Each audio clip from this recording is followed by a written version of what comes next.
is Ryan Takeshita, research scientist with the National Marine Mammal Foundation, and he's interested in the intersection of cellular and molecular biology, conservation science, toxicology, pathology, and policy. He has provided technical consulting to trustees on several natural resource damage assessment cases, including working on injury assessment and restoration planning for the Deepwater Horizon marine mammal case. At the foundation, he coordinates and conducts conservation science research projects to study marine mammal health and populations, including acting as the research coordinator for the Consortium for Advanced Research on Marine Mammal Health Assessment, also known as CARMA, which is a relatively new GOMRI-funded research consortium. Thank you. Thank you for the lovely introduction, Chris, and thanks for the invitation to be here at the workshop. It's been a whirlwind 14 hours for me. I've taken a lovely tour of 3 of Dallas's finest airports. So I'm a little loose. This isn't going to be super formal. I don't know if I could pull that off right now. I've been asked to talk with you all today about different types of dolphin health assessments. And first I have to admit that unlike folks like Laura and other folks on our team who have done health assessments for 10, 20 years, we have veterinarians on our team who have spent their whole careers studying dolphins and caring for and saving dolphins. I'm not one of those people. I'm much more like Lori Sullivan, where we kind of got brought in for the Deepwater Horizon natural resource damage assessment, and I've learned fast. And I've learned that it's a whole crew of very impressive people, and so I hope that I can bring that to you all to just kind of share an appreciation for how these folks have created a really impressive, viable science to support decision making. So a little bit about the foundation. Our mission is to improve and protect life for marine mammals, humans, and our shared oceans through science, service, and education. We've been around for about 10 years. We're a nonprofit based out of San Diego. And I think that our mission actually lines up pretty nicely with the goals in the agenda. So we're always happy to come out to events like this. And for a little bit more context about the foundation, one of our main activities is actually working to take care of the Navy dolphin population. And so that means that our veterinarians, our biologists, they have this really unique set of expertise where they've been working with these animals for a long time, and they have this very cool combination of clinical and basic research expertise that they can then apply to helping people make decisions. I'm particularly affiliated with the conservation medicine group, and what we like to do is work with all of the top scientists from around the world to turn the basic research that we're doing and the clinical research that we're doing with the Navy dolphins. You can see one here on the left where our lead veterinarian, Cynthia Smith, and executive director is using an ultrasound to assess this dolphin's organs. This dolphin's trained to come to the pier, so it's a really nice situation where in a controlled setting you can develop protocols, you can work out all the kinks, you can make sure that the equipment's going to work well, so that you can then apply this methodology in the field. You can see Cynthia there wearing the super intimidating RoboCop goggles. So this was in Barataria Bay, Louisiana. And so our goal is to help decision makers, especially with situations where we're trying to understand how anthropogenic activities are affecting marine mammals. So like in the Deepwater Horizon ones. Now, by no means did the foundation start health assessments. They've been going on for about probably 20 years now, and this is just a slide showing where, at least in the southeast US, where a lot of those have happened. But what we're really interested in is trying to advance the science that you can do when you're out there working with these animals. So our team has been involved with most of these assessments in one way or another, and especially the ones in red where we were looking at a natural resource damage assessment or an unusual mortality event, and trying to support the research to figure out what happened. And just to reiterate something that I think all of the other speakers have said, we always have to remember that these health assessments need to be done in the context of a suite of research options, right? We can't just do a health assessment. We need to get out there and do remote biopsies or photo ID surveys. Maybe health assessments aren't even the right answer. So when, as a decision maker, when you sit down and you have a question, we need to run through a few different options to figure out, okay, what is the right way to design the study? What are the questions we want to answer? Are you trying to figure out the effects from some kind of toxic chemical exposure? Are you trying to establish a baseline for a future restoration action? Are you, worried about maybe biologists have observed some strange behaviors in a particular population? You want to know more about that. Those are all going to play into answering these first three questions. What animals do you want to catch and study? What do you want to know about them? Where and when can you catch animals even? And so you think through all of these different things with local experts, and then running this reality check by NOAA Protected Resources, right? You want to work very closely with these folks every step of the way. Firstly, to make sure that, is it even worth doing the health assessment? Are there other techniques that we can use that are less stressful on the animals to answer the questions you want to answer? And then second, if you do decide to go the health assessment route, how can you design your study to make sure that you're minimizing the impact that you have on these animals? And of course, the biggest reality check of all, these aren't cheap efforts, and they take a long time to put together. They're logistically pretty difficult. You've got to get 50 to 100 people to a place that's usually in some remote area, and how do you make all of that happen in the timeline that a lot of decision makers have to operate? And so just to reiterate again, every step of what we're going to talk about here, we are thinking about the safety of our personnel and the animals, and trying to minimize the stress that we put on these animals, and always thinking about balancing the responsible sample and data collection with what we're putting these animals through. Okay, so you run through your study design, you decide this is what we're going to do, this is going to be a great way to answer a question. Who are you going to call? So this is probably one of the things that opened my eyes the most when I started working on these things, is that you have these teams of 50 to 100 people. You have to get 5, 10, 12 boats out there. You have, a catch boat where a fisherman who has worked with seine nets 360 meters long, 7 meters deep, he has to understand tides, he has to understand weather, how the animals are going to behave so that you can catch these animals responsibly. You have animal handlers from local institutions, SeaWorld, from NOAA, from the foundation, who have been around these animals for a long time and know the proper way to care for them and handle them. You have people driving boats that have to know about dolphin behavior and keeping everybody safe. Of course, the veterinarians, sample processors. We basically set up one of the boats as a floating molecular biology laboratory. So you have to have people that are comfortable working in those conditions safely and manipulating those samples in real time. On and on, field biologists, data recorders, equipment managers, you can go right down the list. All of these folks are just really so incredible when you sit down and talk to them and hear their stories about what they've done in their careers.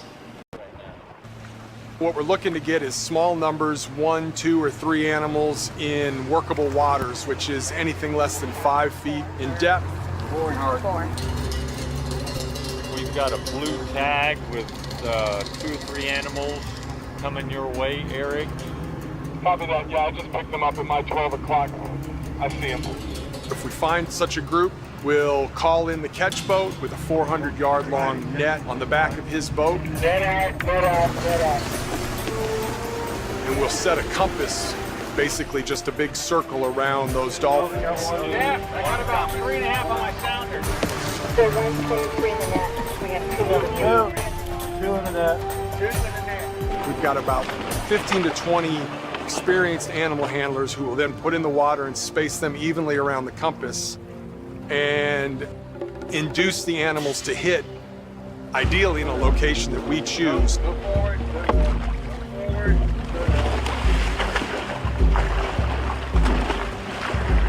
The dolphin hits the net. Typically when they encounter that net, they'll spin on their long axis, which wraps them up in the net, which is actually a good thing for us because that slows them down. We'll let the net do its work, and then we get the handlers in there to support the animal and get them to the hands of the veterinarians and the trained staff who can then do the actual science of what we're doing out here. Each dolphin receives a thorough examination, not unlike what was done back in San Diego.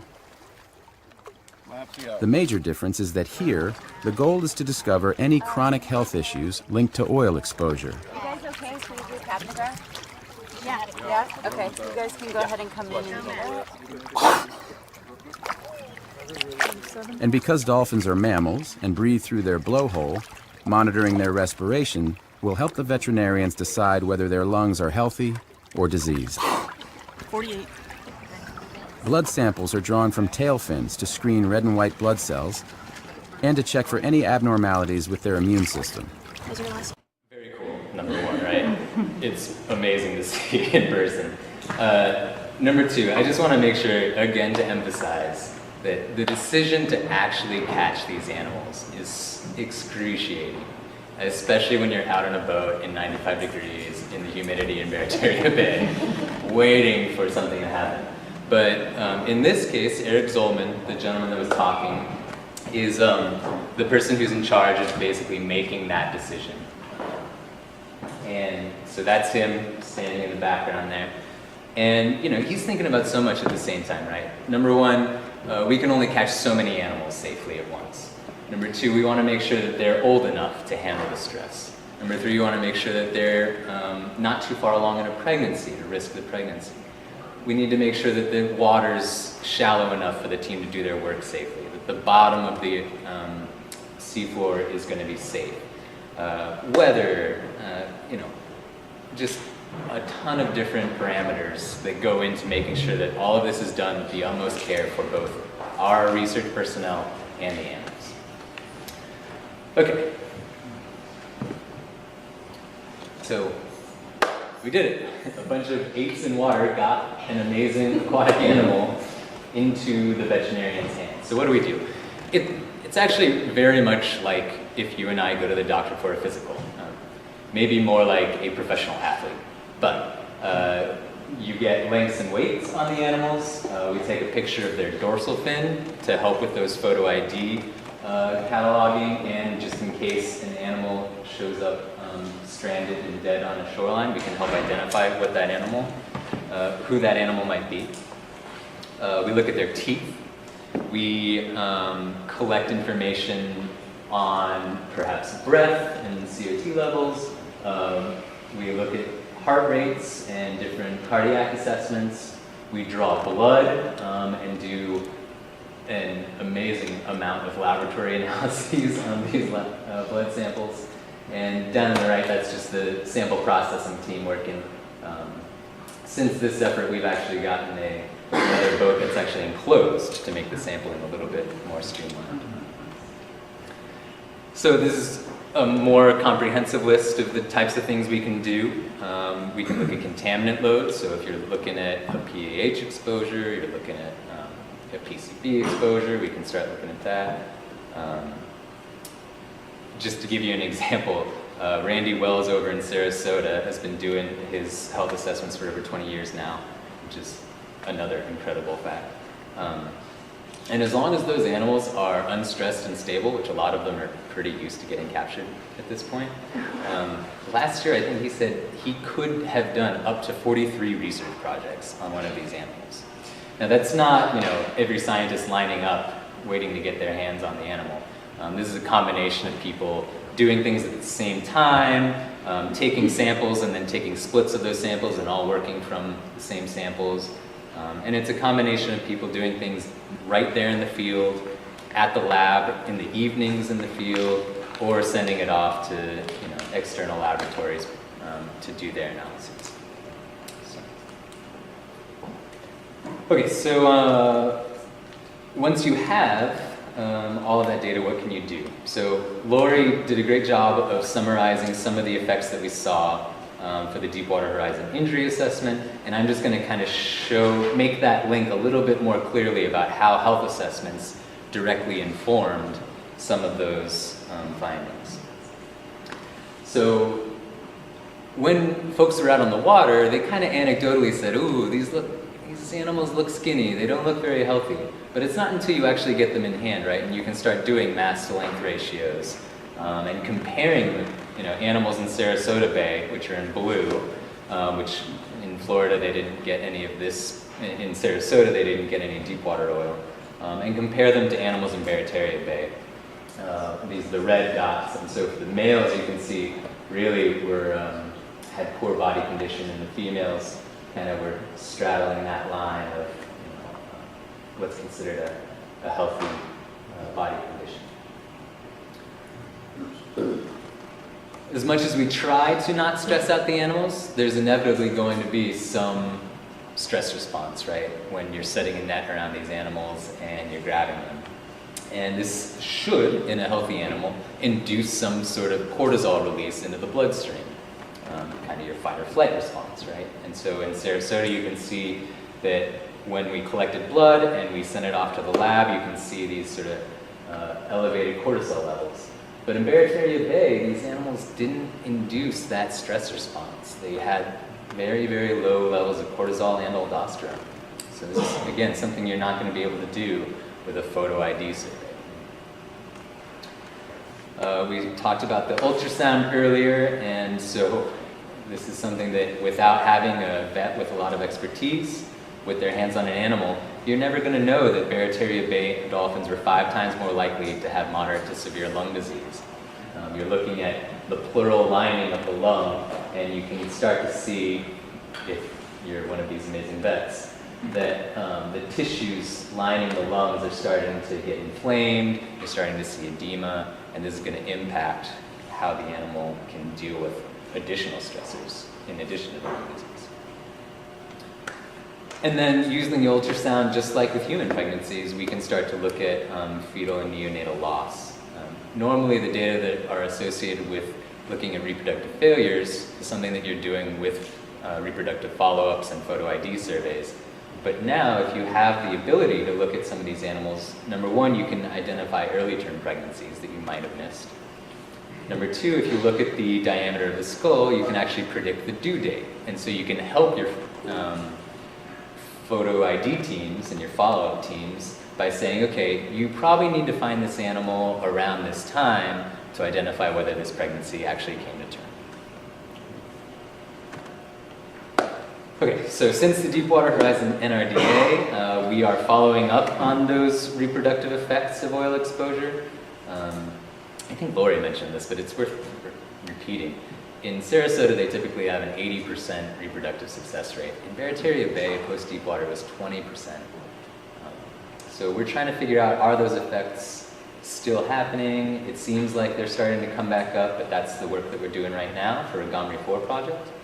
We're also working closely with NOAA and the state of Louisiana to pair health assessments with satellite telemetry to track dolphin movements in Barataria Bay, to start to inform decision makings about potential Mississippi River diversions.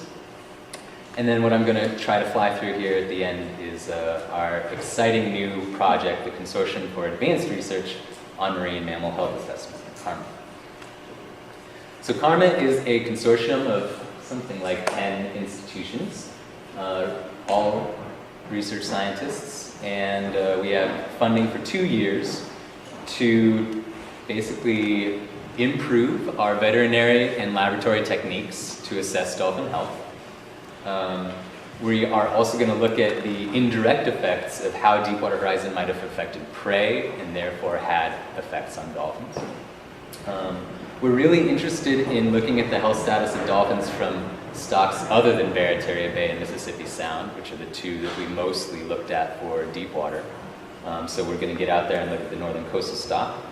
And then we're going to pull all of that information together and anything that we can find recently from Gomery and other sources to improve our models of population recovery trajectories. So we're focusing on 3 different thematic projects: cardiac assessments, immune assessments, and dietary and trophic analyses.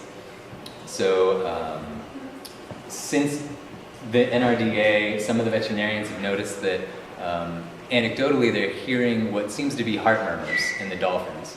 And this is particularly interesting because a lot of the NRDA work showed that birds and fish, when exposed to Deepwater Horizon oil in labs, had some pretty serious cardiac abnormalities. So we're going to follow that up.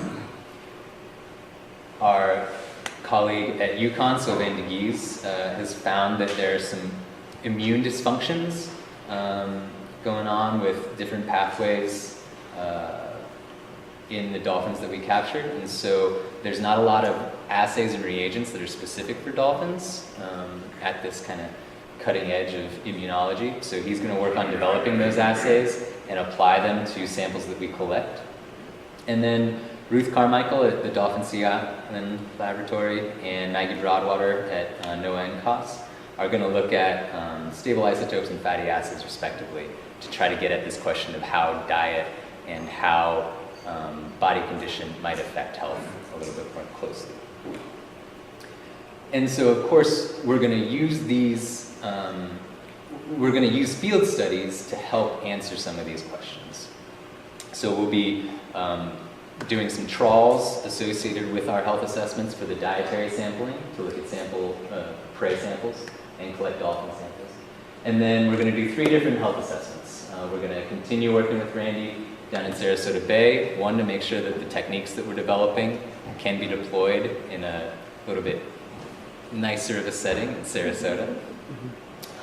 We're going to, and collect data on a reference population. We're going to continue our studies in Barataria Bay, which is going to be led by Terry Rawls at NOAA. And then we're going to look at the northern coastal stock, like I said, which is going to be led by Brian Balmer at the foundation.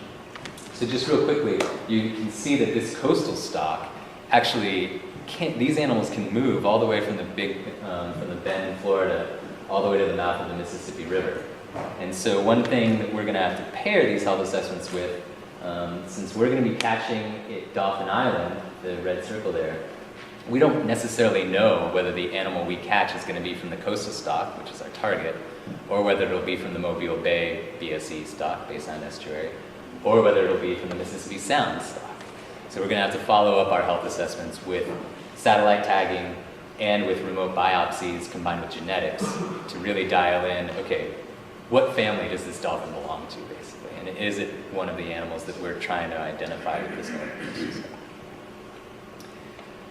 So real quickly, we're going to use these data, combine it with literature searches, synthesize it all into one place. We're going to use a technique called expert elicitation to kind of translate some of these health parameters into what we think that means for survival and reproduction in these animals. And then we'll use those to improve the models that we came up with for the NRDA. And so this is a simplified version of what Lori showed earlier, where the reduced survival factor and the reduced reproduction factor kind of give you what is the effect of Deepwater Horizon on this stock. Here, this is Barataria Bay, control and affected. But now with these additional parameters, this additional time to pull everything together, we think we can refine these things. And just to emphasize that we are not just interested in BSE stocks, Barataria Bay, and Mississippi Sound, but one of the things that we want to do with Karma especially is start to get a better handle on what is going on with these oceanic stocks, these shelf stocks, and these coastal stocks. Thank you.